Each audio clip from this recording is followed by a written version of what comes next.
as we sit here and let everyone devour what will be great tasting food and now great tasting conversation, I want to get a real sense of, firstly, hype versus reality, fact versus fiction.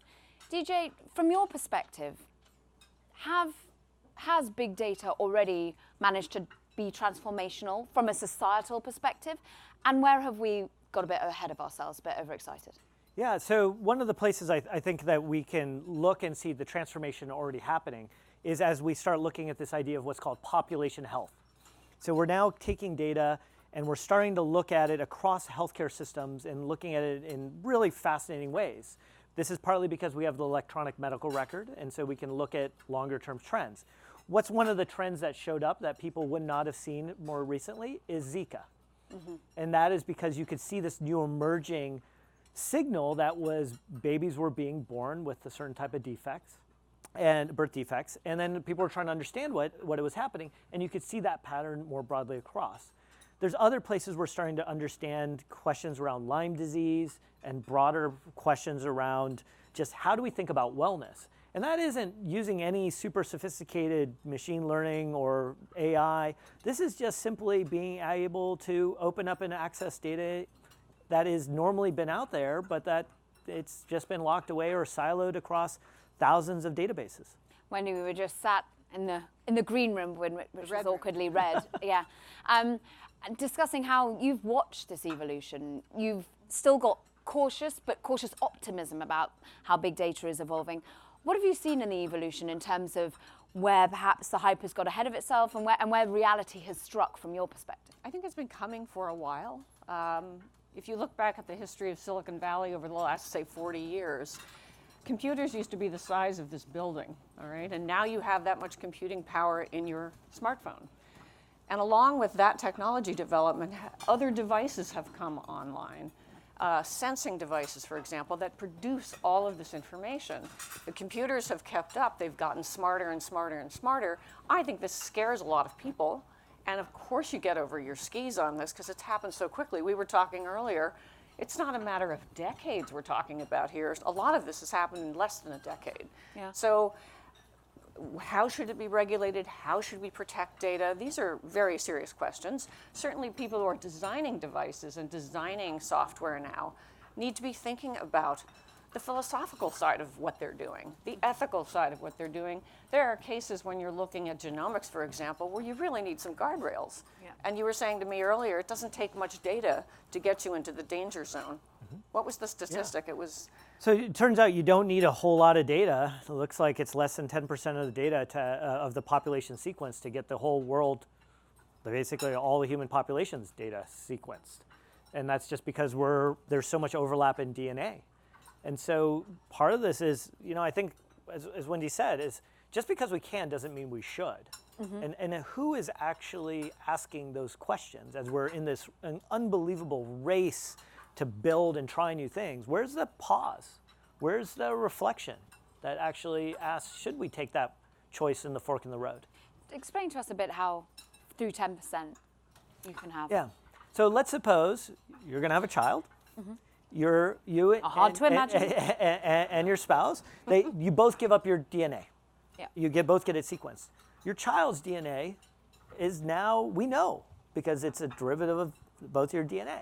So if now we say, hey, what about your families and other siblings and other relatives? If enough of them have all had their data sequenced, we can infer from everybody else. And so that's what I mean by if we all somewhat submit our data, then we have all given up our data. Mm.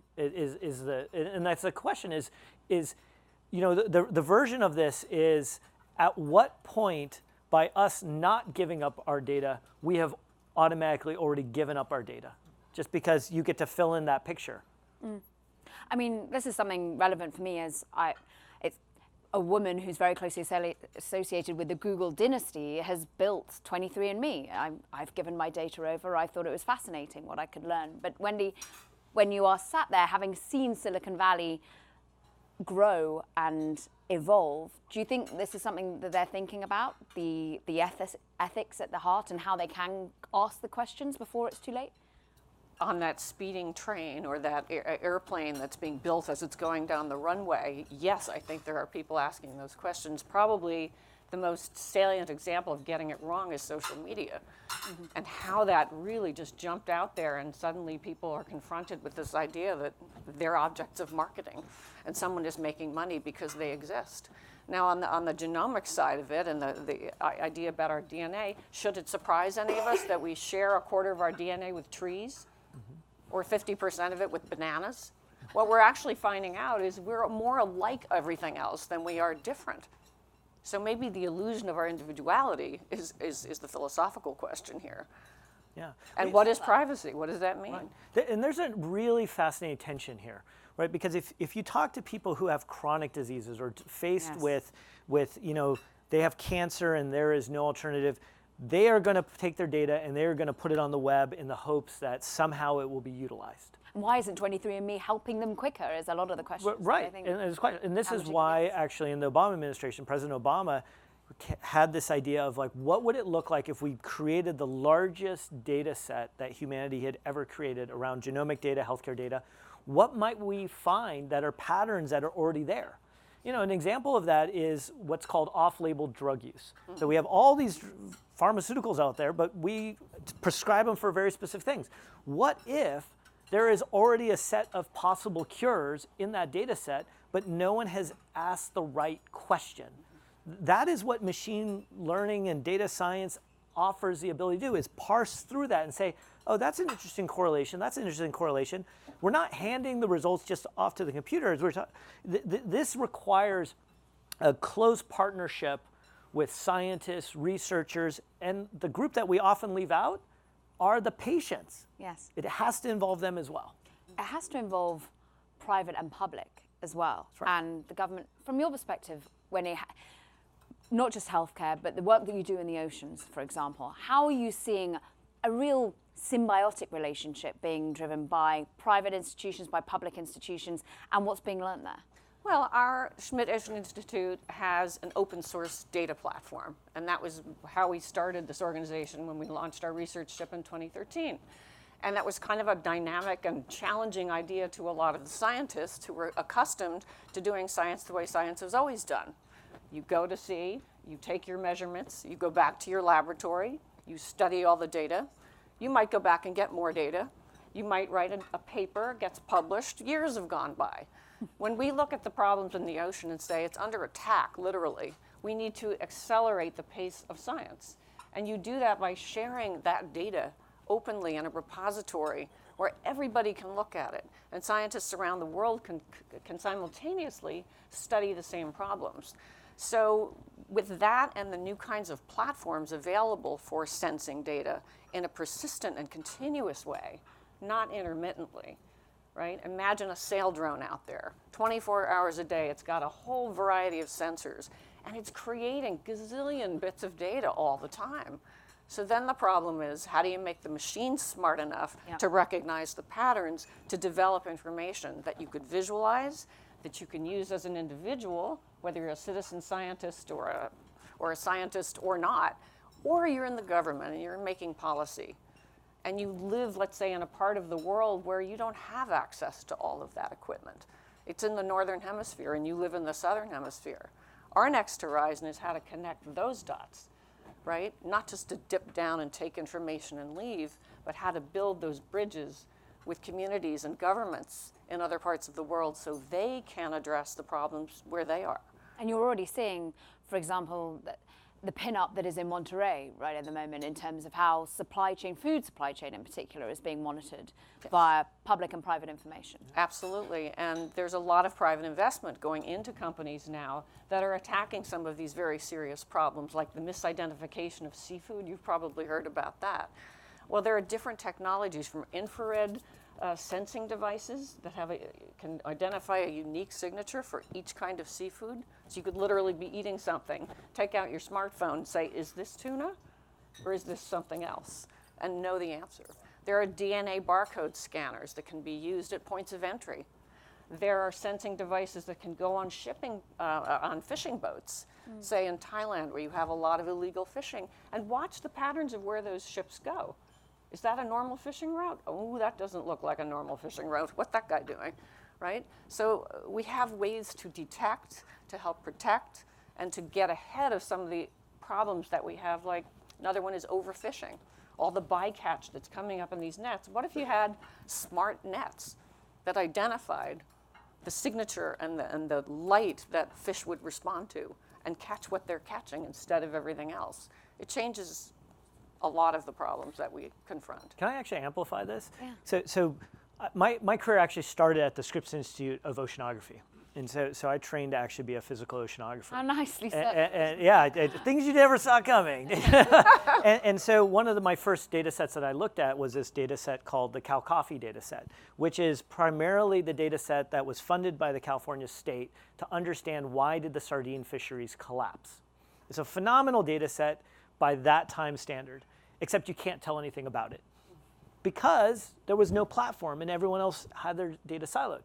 Several years later, when I was at the University of Maryland working on this idea of weather data, I was able to find a platform because the National Weather Service makes all the data public.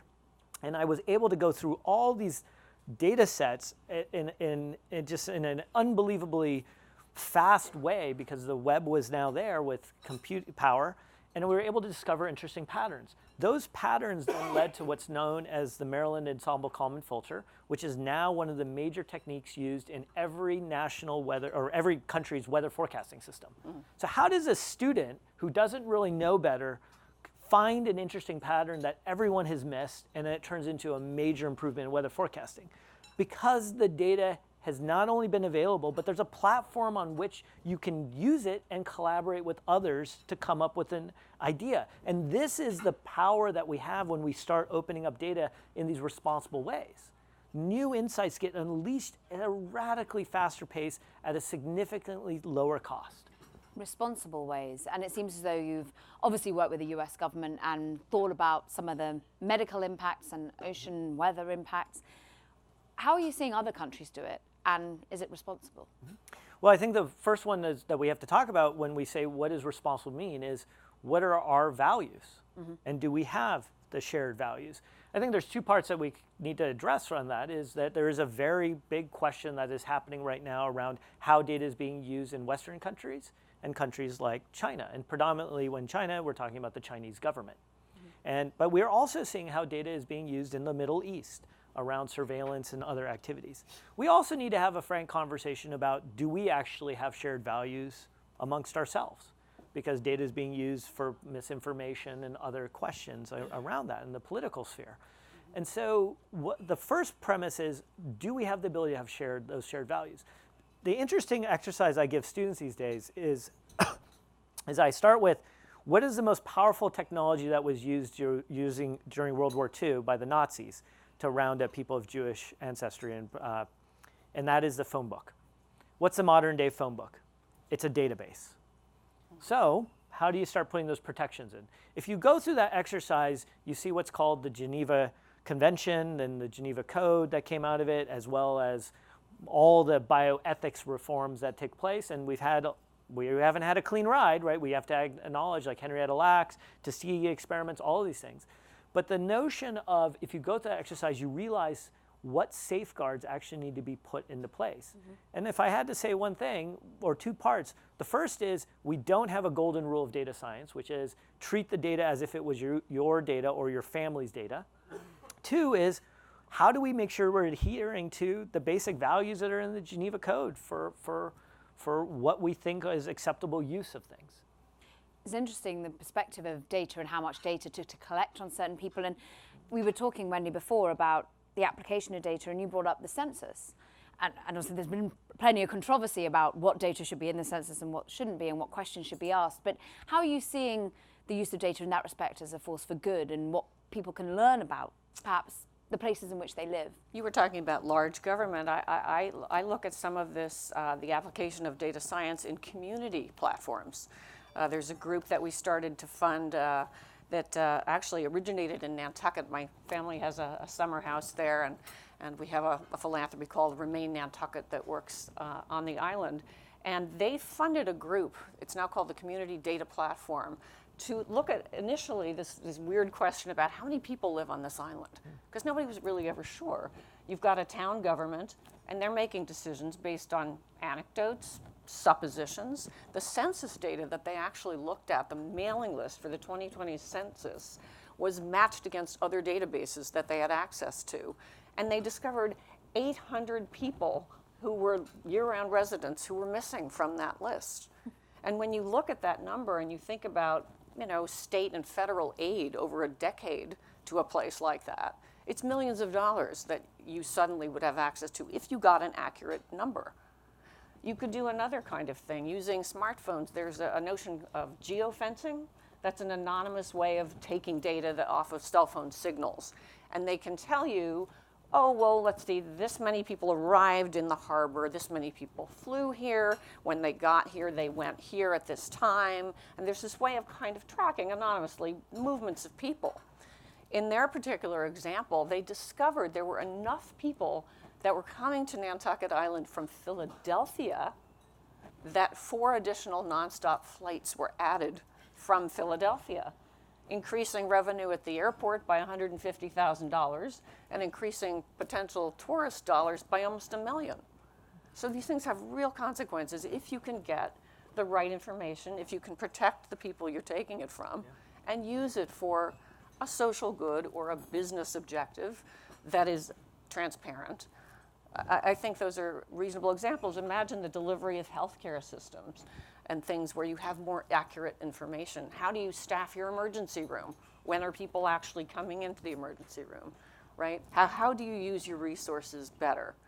That's a goal. And from the global perspective that DJ just brought us, China versus the US, you said that you're bringing oceanic data, people in the southern hemisphere trying to look at the northern hemisphere. How are you finding cultural differences, different use cases from different country to country?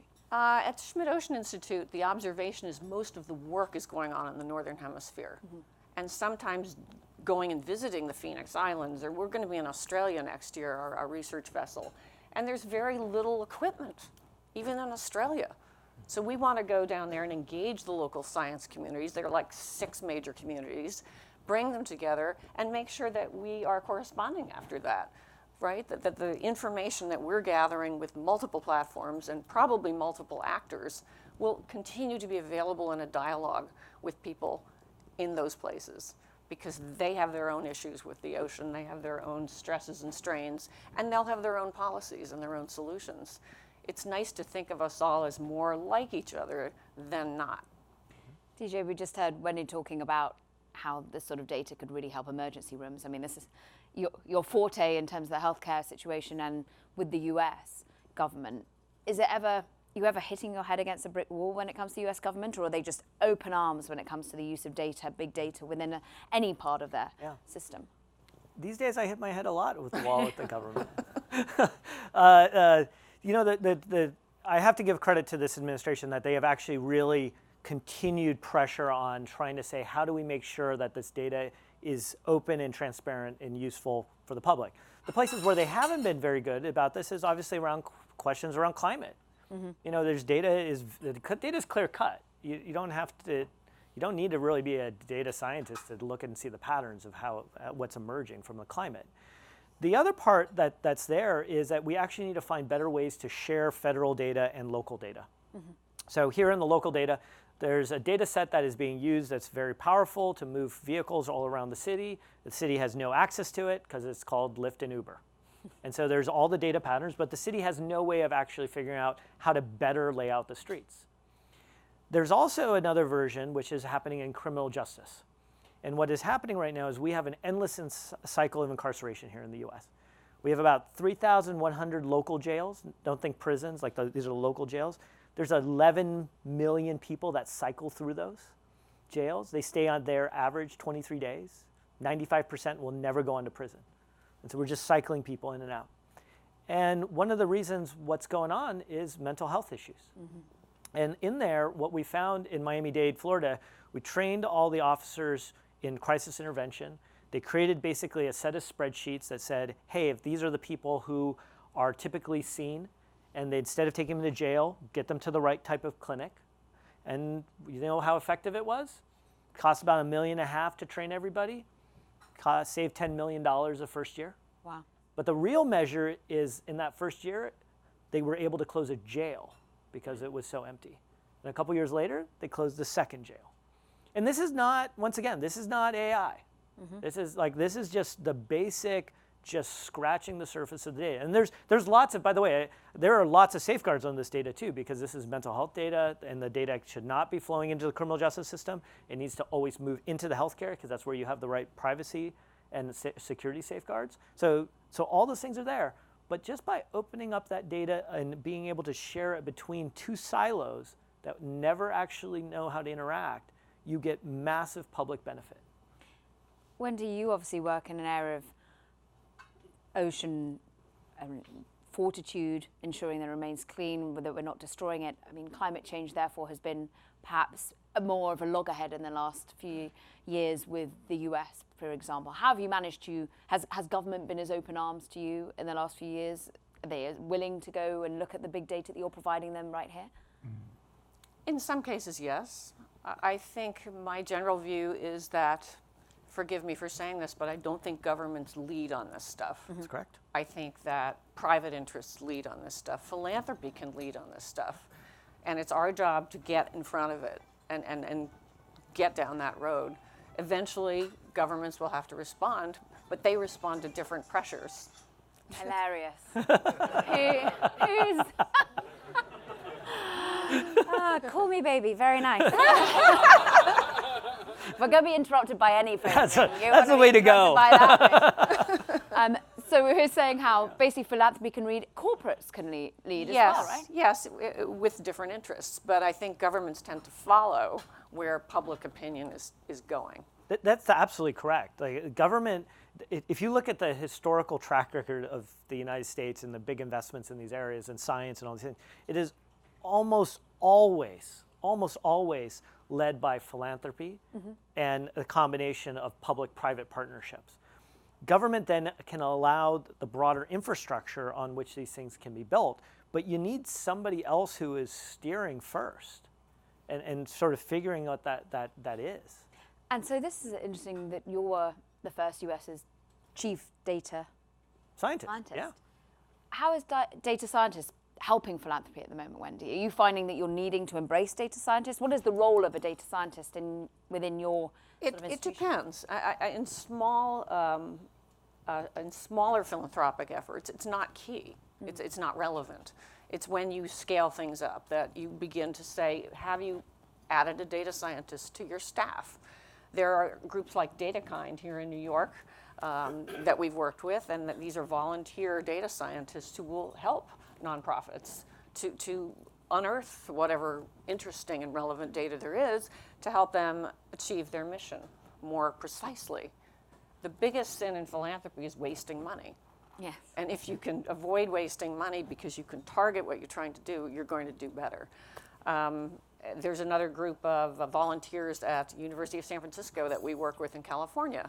And they will attach themselves to a project and help, say, a marine scientist in Hawaii to make sense of all the data that his water quality sensors are picking up, find the patterns for him, help him as a researcher to think about what is relevant there. There's a fellow who's out looking at microplastics in the ocean, and he's collecting all kinds of samples and data, but it needs to be analyzed. And this is sort of the magic of where we are, I think, that these machines can now do so much more than any of us or our teams could do. In the ocean space, we want to collect so much data that is more than everybody in the entire industry can handle, because the machines can handle it. And it's going to get us there faster than each of us sitting individually and doing science the way we used to do it. It's going to be different. Yeah, can I give you an example of how it's so critical to keep the human in the loop? Because it's very easy to look at a problem and say, hey, we should just hand this to machines and do it. And I think what Wendy's highlighting is also, you got to really make sure you got human touch here. So how many people have heard of something called crisis text line? A few people. So we have an epidemic, not just in this country, but around the world, of people who are causing self-harm, committing suicide. And so in the United States, if you text 741, 741, you will get connected through crisis text line with an all-volunteer network within less than 5 minutes who's going to help you. And every night they are saving more than 12 people a night who are in the act of committing suicide. They've broken up child sex rings. They've broken up people who want to be become active shooters. And because people are in this crisis. So now if you have this volume coming at you and you have an all-volunteer force who's trying to help this because you can't hire every mental health professional and meet the demand, how are you going to do this? Well, we use natural language processing to look at the words that people are using because over the 5 years, we have more than 100 million text messages. And so we know that if you use the word Tylenol or aspirin or any of those words conjunction, depending on what else you use in those statements, we know that you are somewhere between 4 and 16 times more likely to be in the act at that moment in time of committing suicide. If you say anything about a firearm in the home, you are 3 times more likely to commit suicide. And so what we can do with that is we can dynamically route you and give you a counselor that information to get ahead of the problem fast. So we're taking a human and we're giving them additional superpowers to help another person in pain. How did you talked us through your career and you started in ocean data and then went through to weather, but how are you ensuring that the right sort of talent, such as yourself, is getting in to work with the public sector, getting in to work with charities in philanthropy? Well, one that Wendy called out is organizations like DataKind. These are groups that were created to help data scientists get connected with causes and social groups. The other one, which is I think one of my personal passions, is that every person that is being trained in data science these days must be trained in both ethics and in security. Not as some like elective, it's got to be intrinsic to the curriculum. Because otherwise you don't appreciate the power of harm that can actually happen with what you are building. And that component, we also should take another step further, which is we really need to bring back the liberal arts into a much greater percentage of the curriculum that is being taught to scientists and engineers.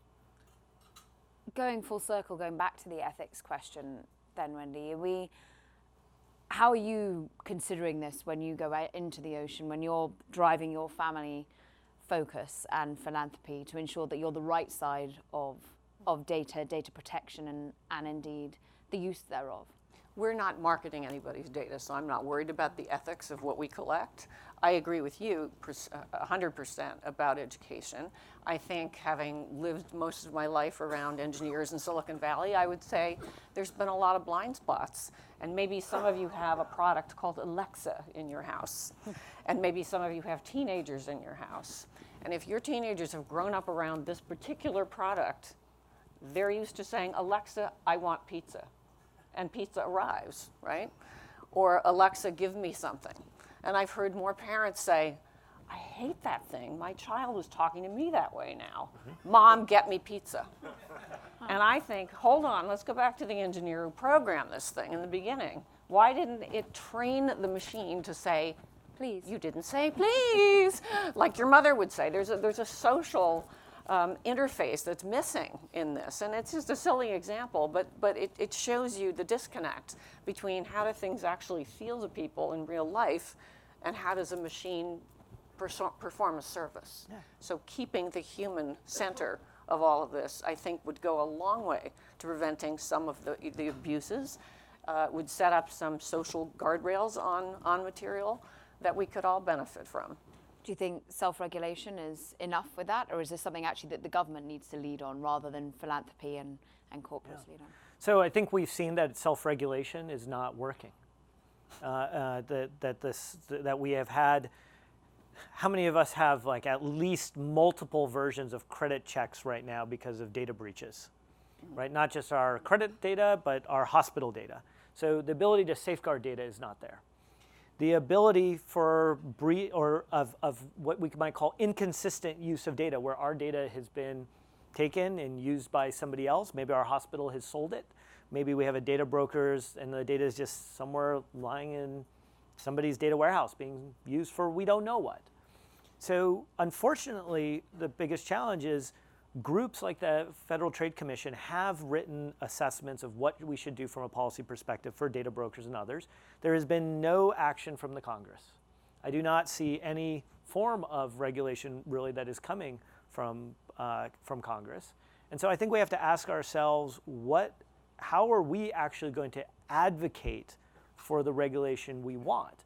And the version I say it is, what's the regulation we want, not for our data, but for our kids and our kids' kids' data? Because that is what is at stake. The sliding scale of what is, and the impacts that are going to happen aren't necessarily going to happen to us, but to the next generation and the generation after. That is a world that we should be very cautious about how we step into it. And at the same time, there's portions where we have to be running at full speed, because I do want a cure for cancer in the next 5 years, 10 years, whatever it takes. I don't want my kids or my kids' kids to grow up in a world where we don't have those cures. How do we find that balance? That is a conversation of where better dialogue must take place. That is where we all have to be collectively more informed. And we also have to we have to put funding back. We wrote this report from the Council on Foreign Relations about how we are not investing in the sciences to go after these goals. And we are going to lose the race, not just to other countries, but we are losing the battle on things like climate if we don't get ahead of this. And so we are fundamentally at a Sputnik moment, not only across science and technology, but across values and how technology gets implemented to impact our society. When did you ever worry about data saturation? Too much? Just not being used in the right purpose, or going to waste in many ways? I think the computers aren't there. I think that's the world we live in. And the sort of limiting factor to that is what's going on in California right now when PG&E shuts the power off. I have a friend whose daughter is at Berkeley. Everything she does is electronic.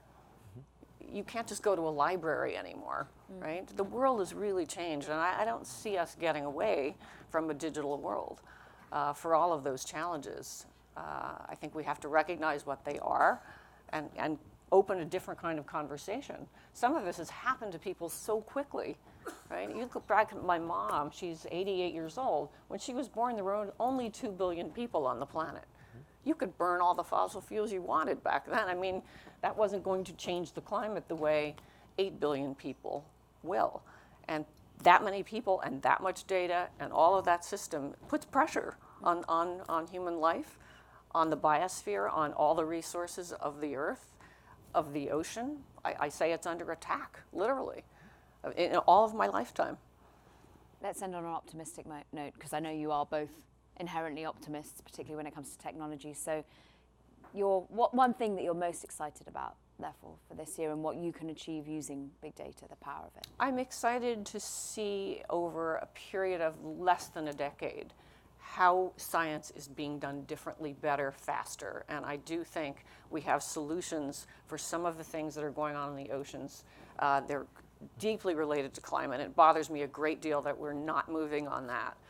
But I do think our understanding is fundamentally going to change from what it was even a decade ago. And I'm very excited to see that happen. DJ? So the thing I'm most excited about is I look at the students that are coming up in the big wave of data scientists, technologists, and the people who are in the humanities who are supporting and kind of getting involved and engaging in new ways.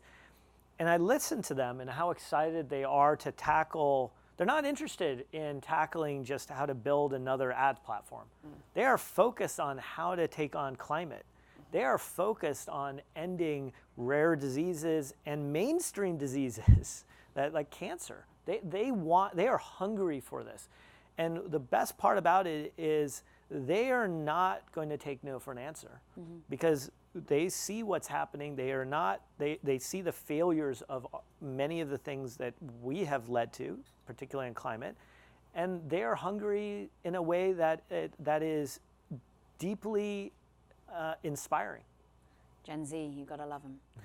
We gotta love both of you. Thank you Thank so you. much. Please do give a huge round of applause to Wendy Schmidt and to DJ Patil.